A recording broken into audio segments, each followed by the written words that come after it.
Hi guys, welcome ulit sa vlog namin. Ngayon pala, discuss natin ngayon sa vlog natin is pagka na-PR ka ba rito, mahirap ba maghanap ng trabaho? Paano ba mag-apply dito ng trabaho, di ba? Tsaka paano ba maghanap ng trabaho? Paano ba yung format ng resume nila rito?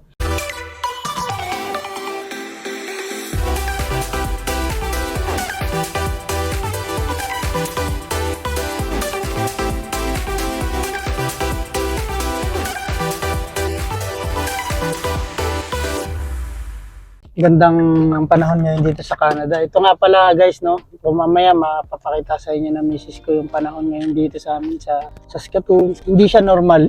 Pero mga nakausap kong locals dito is nangyari na daw to way back 2006. Kasi November na dito, as in, pala mo, ano pa lang, spring lang. Tsaka kaya fall.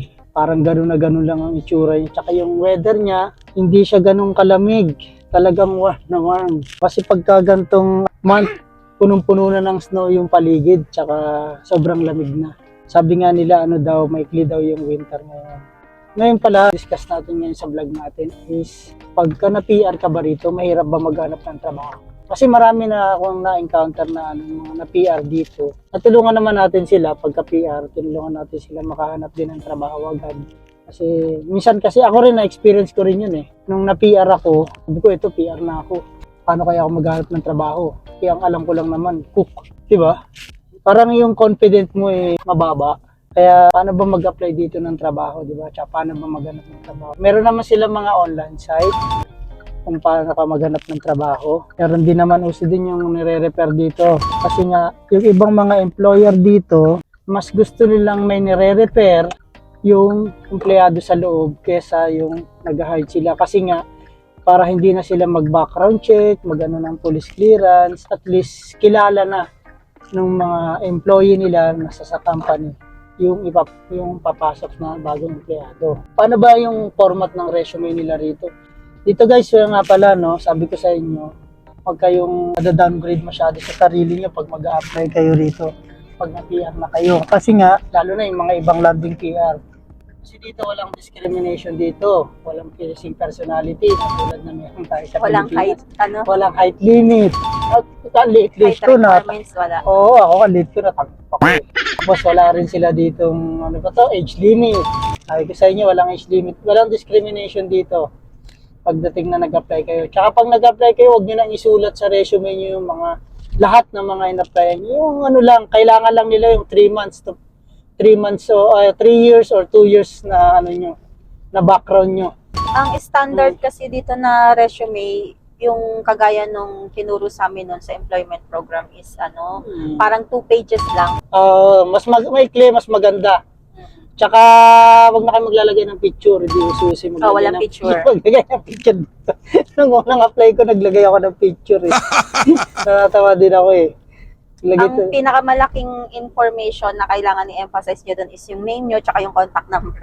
Contact number, Yan nga, sabi ko sa inyo, mahalaga yon yung SIN number nyo pag nag-a-apply kayo ng trabaho dito. Kaya yung sa last vlog namin, yun ang una namin ano sa inyo na requirements pag nagpunta kayo ng Canada. Kasi SIN number, kinukuha ka agad ng employer nyo yun.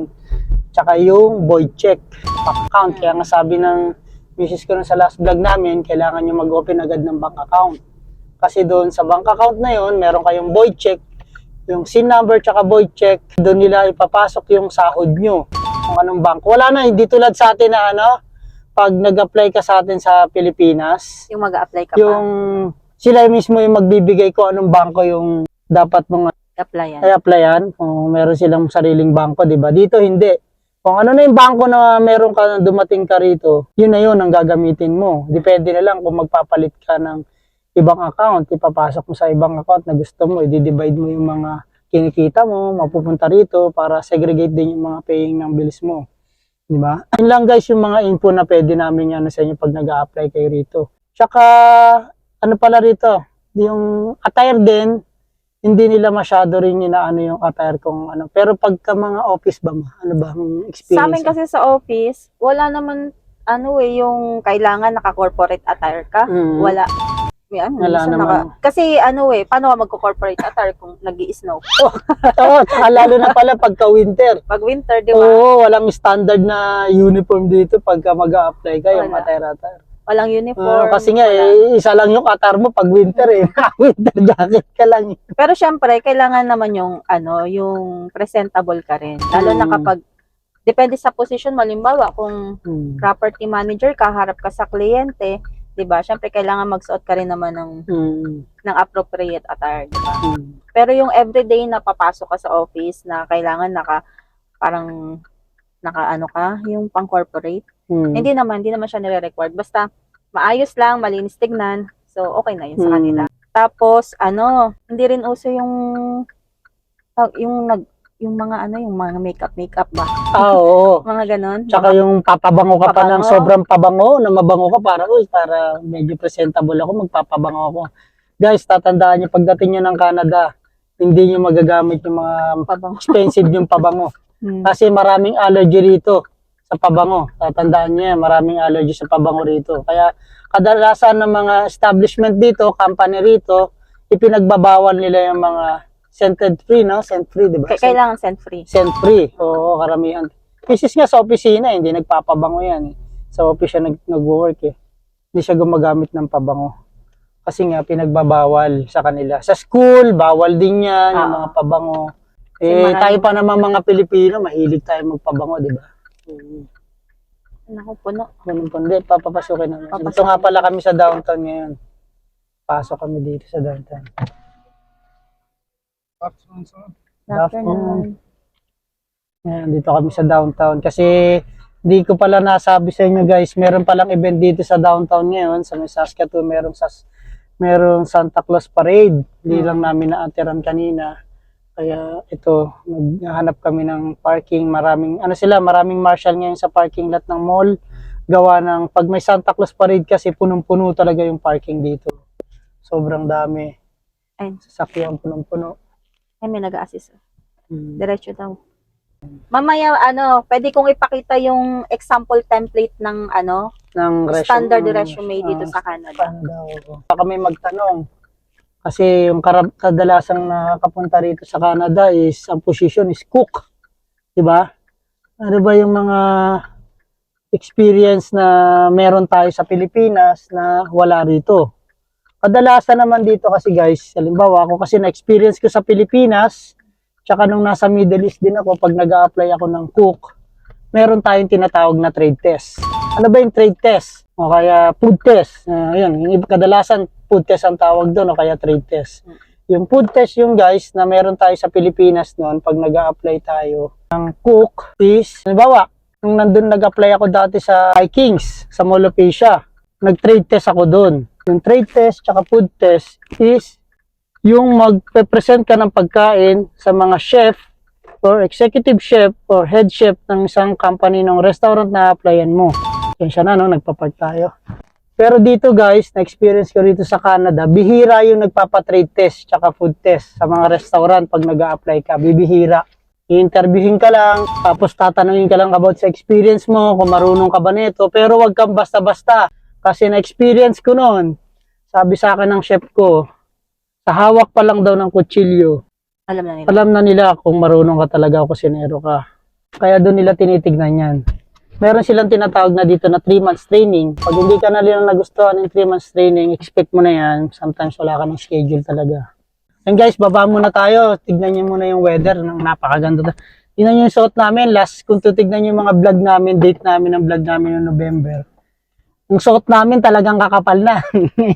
Parang nakaano lang eh. Kahood lang kami. Hood lang kami. Sweater lang talaga. Warm. Guys.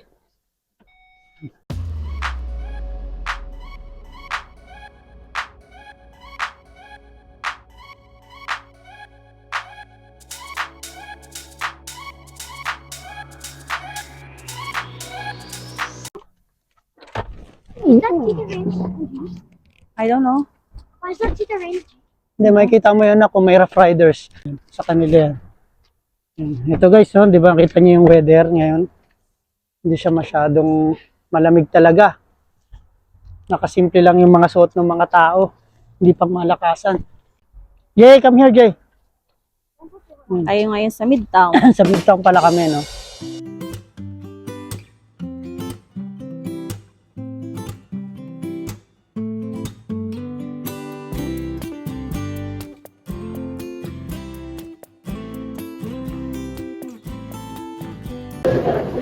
Ay no, may Christmas tree na. Oh.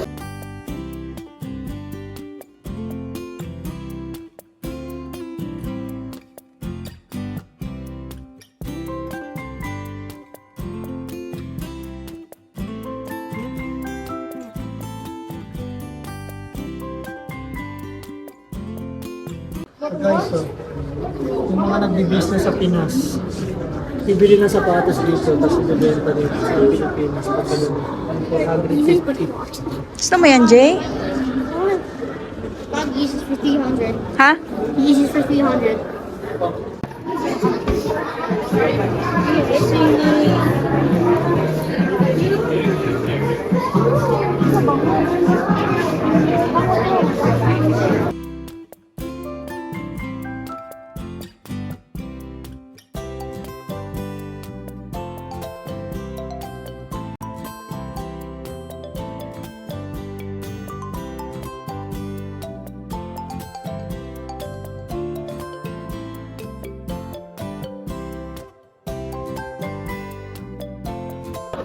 Di ba?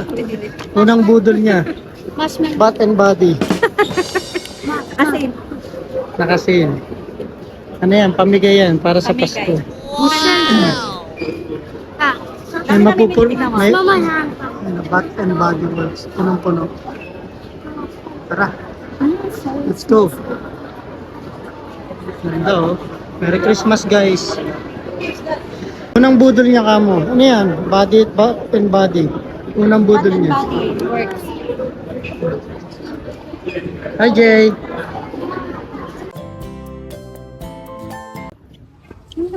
Sobrang busy ngayon sa Mall Sunday kasi karamihan mga day off yung mga tao dito sa kanila.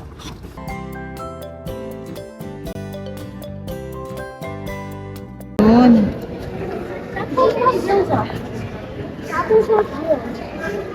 It's hot, it's warm, that's why he take off his coat. Is he really Santa? No, exactly. He only has 1, 2, 3, 4, 5. Nandito sila sa chocolate tour. Crave sa ice cream yung mga bata. Sila. Mga batang yan, yan, ina. Mahilig kumain. Made with sustainable cacao.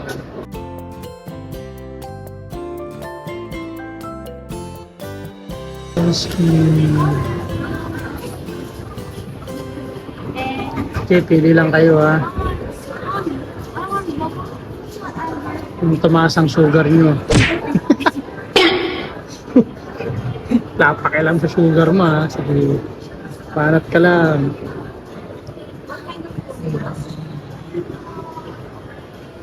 Choose your own ice cream adventure. Ikaw naman, choose your own risk.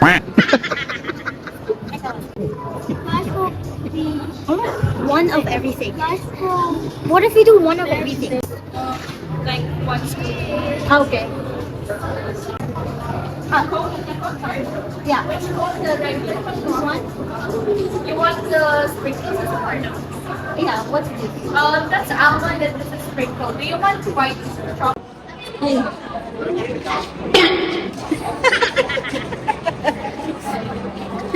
Oh, no, look at that.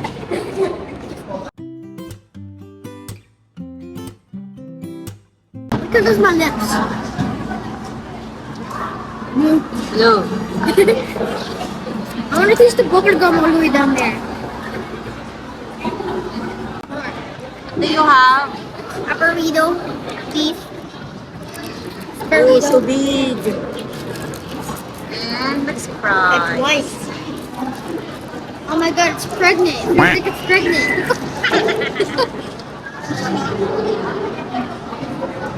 A message. Like it's like when you have Sa manghang. huh? Hot sauce. Everybody, this is so true. I bought a gun. People do like this is so true. And this is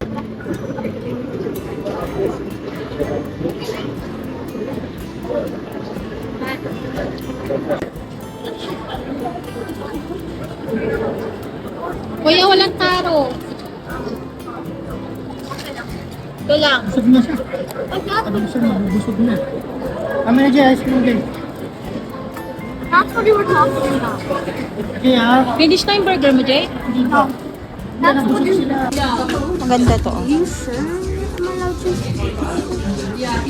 This is 4. Ha? This is 4. Eh di sukatin mo yung 5. I'm not.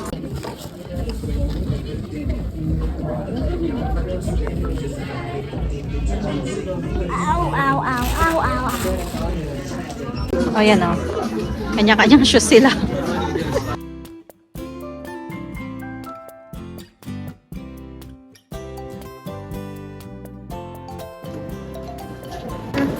Curly's and I'm.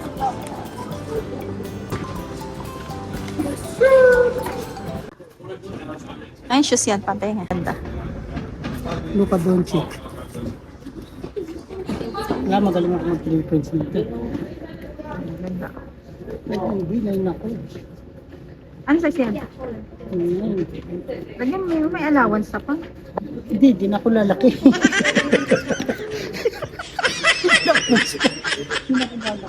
Oo nga pala.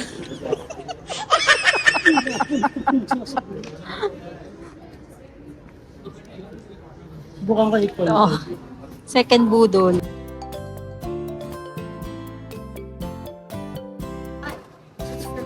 Grown-ups. Ha? It's for grown-ups. Oo, yung pinatreat na. Budol. Salamat. Thanks rin sa sponsor. My fingers are hurting.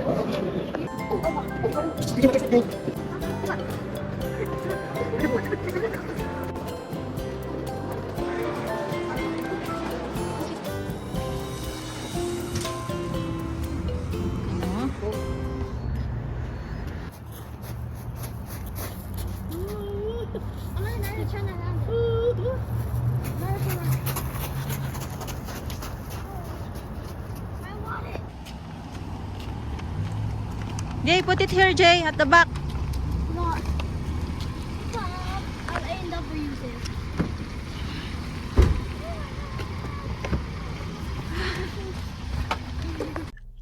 And guys, namili na kami ng mga pang-gift namin sa mga anak namin sa Christmas presents nila.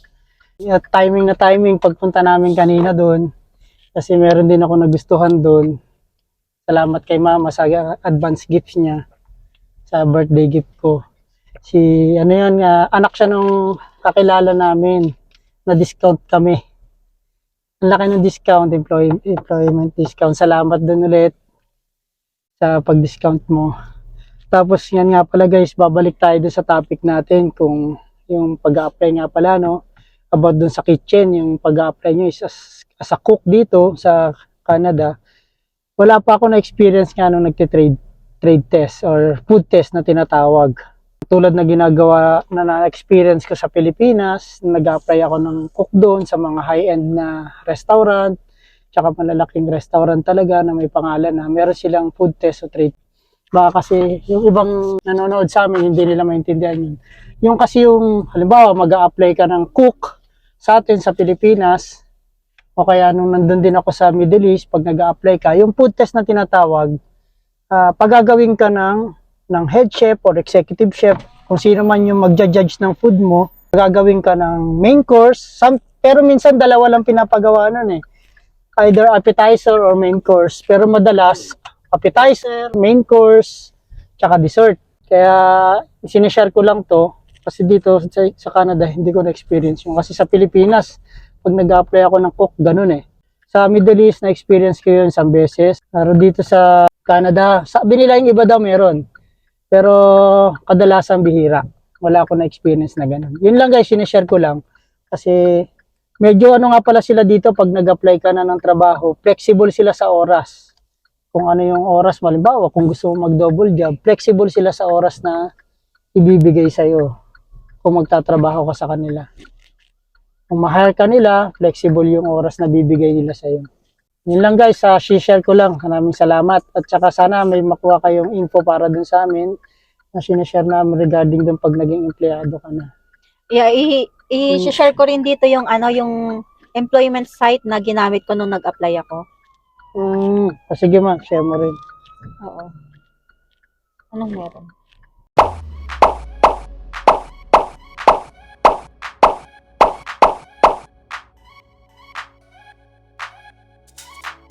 Tsaka dito, 'di ba sa atin kailangan isang work lang, isang job lang. Dito, pwede kang mag-dalawa, tatlo, depende sa'yo kung Hanggat kaya mo. hanggat kaya mo.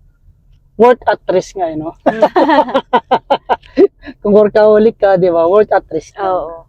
Work at your risk nga, di ba?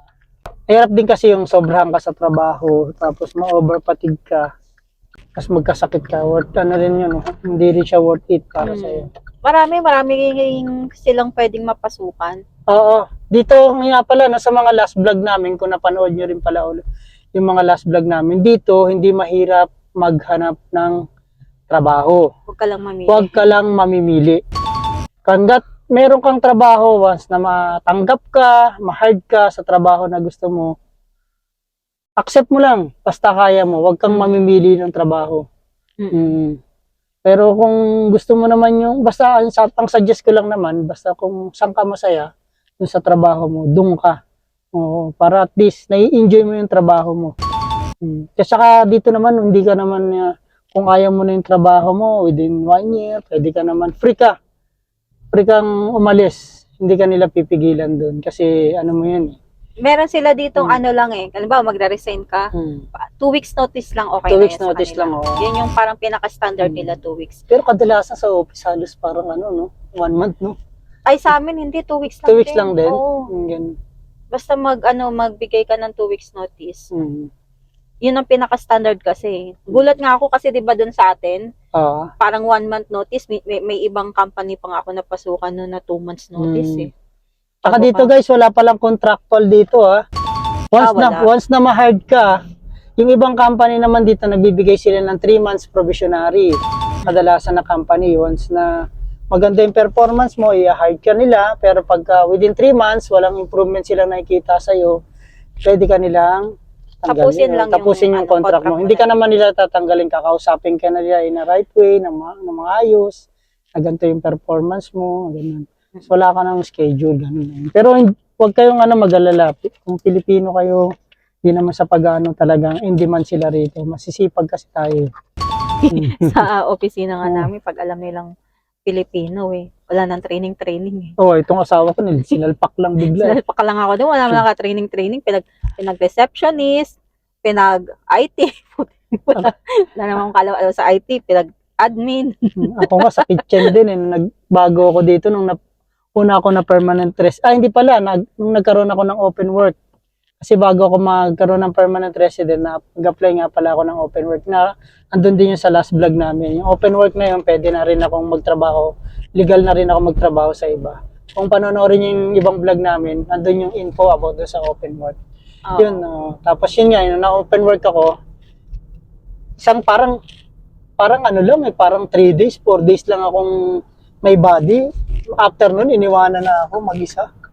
Kaya minsan yung kasi yung ibang pagkain na ginagawa ko, kung ano lang yung alam kong pagkain natin ginagawa ko na talagang knowledge ko, yung ginagawa ko. Kasi meron silang pare-parehas naman kasi yung pangalan ng pagkain dito, pero yung execution ng pagkain nila, iba-iba. Iba rin yung halo ng pero siyempre, yun yung knowledge na meron ako, ginagawa ko. Nagugustuhan naman nila. Yun nga pala sa mga experience na nagsisimula na nag-apply dito ng cook. Kasi ako normal to sa mga experience Nung nag-apply ako dati na nasa Middle East ako noon, yung parang kinakabahan ka. Magugustuhan ba yung ginagawa mong pagkain, yung complaint. Hindi naman sila ganun sa sa complaint. Dalasan naman yung mga complaint na yan. Kaya namang i-handle yan ng mga supervisor nyo. Pero yun lang suggest ko guys sa pag-apply ng trabaho dito. Sabi ko nga sa inyo, wag lang kayo mapili, madali kayo matatanggap sa trabaho. Tapos kung balak nyo mag-aral, pagsasabayin nyo yung pag-aaral at trabaho, i-inform nyo lang yung supervisor nyo. Sila na mag-aayos ng oras. Kasi yun pala, pagka student ka rito, mas priority ka nila. Pina-priority nila yung mga student dito kadalasan pagka sa trabaho. Lalo na yung mga working student, Oo. Pansin ko yun eh. Binibigyan sila talaga ng flexible hours. Sige, sige guys. Salamat, no? At yun lang yung yung vlog namin for today. At sa next vlog naman namin, bibigyan namin kayo ng bagong info naman kung gaano ba kahirap yung mga trabaho na meron dito sa Canada. Ano ba yung mga kasama mo na nakakatrabaho mo, okay ba sila? Paano ba sila makipagtrabaho sa'yo, makisama, ganon. Sige guys, see you ha. Salamat. And huwag yung kalilimutan, please like, share, and subscribe our channel. Bye-bye!